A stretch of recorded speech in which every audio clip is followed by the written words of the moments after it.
राजधानी पणजीसह गोव्यात मुसळधार पाऊस पडतोय। यामुळे गोवेकरांची दाणादाण उडाली आहे। गोव्यात पुन्हा एकदा काल रात्रीपासून पावसानं दमदार बॅटिंग सुरू केली आहे। ओडिशा आणि झारखंडमध्ये कमी दाबाचं क्षेत्र आणि पश्चिमेकडच्या प्रदेशात मजबूत दाबाचा पट्टा तयार झाल्यामुळे गोव्यात 3 ते 4 दिवस पावसाचा जोर वाढण्याची शक्यता आहे। आज सोमवारी सकाळपासूनच मुसळधार पाऊस सुरू आहे। त्यामुळे पावसानं राजधानी पणजीत पुन्हा एकदा अनेक ठिकाणी पाणी तुंबलंय, तर ठिकठिकाणी साचलेल्या पाण्यामुळे वाहतुकीची कोंडी झाली आहे। संततधार कोसळणाऱ्या पावसामुळे ओहोळ आणि नाले दुथडी भरून वाहू लागले आहेत। रस्त्यावर गुडघावर पाणी साचलं असून काहींच्या घरातही पाणी शिरलंय। त्यामुळे कामावर जाणाऱ्या सर्वसामान्य गोवेकरांच्या अडचणीत वाढ झाली आहे। पाणी साचल्यामुळे विद्यार्थ्यांना शाळा कॉलेजला पोहोचण्यात अडचणी येत आहेत।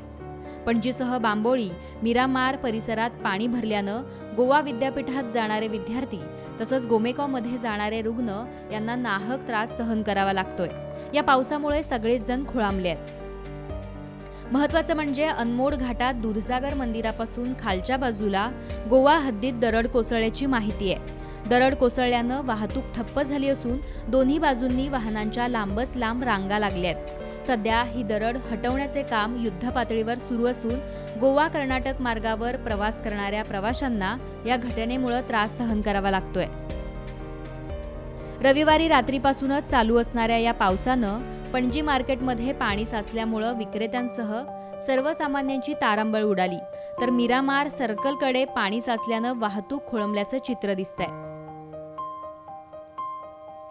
दुसरीकडे बांबोळी परिसरात गोमेकॉ जवळील सबवे पाण्यानं भरल्यानं पाणी रस्त्यावर आलंय, तर मडगाव वास्कोच्या दिशेनं जाणारी वाहतूक मंदावली आहे।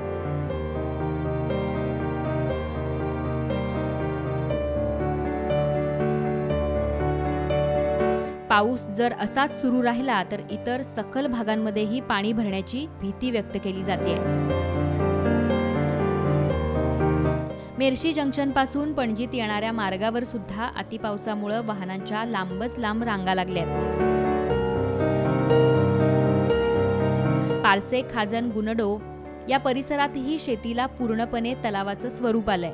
रस्त्यावर ठिकठिकाणी पाणी साचून राहिल्यानं वाहने चालवताना अडचणी निर्माण होत आहेत। निगळे पोरास परिसरात मोपा विमानतळावरून पाणी सोडल्यामुळे महादेव मंदिर परिसरात सुद्धा पाणी आलंय, तर अनेकांच्या बागायत शेतींचं नुकसान इथं झालंय।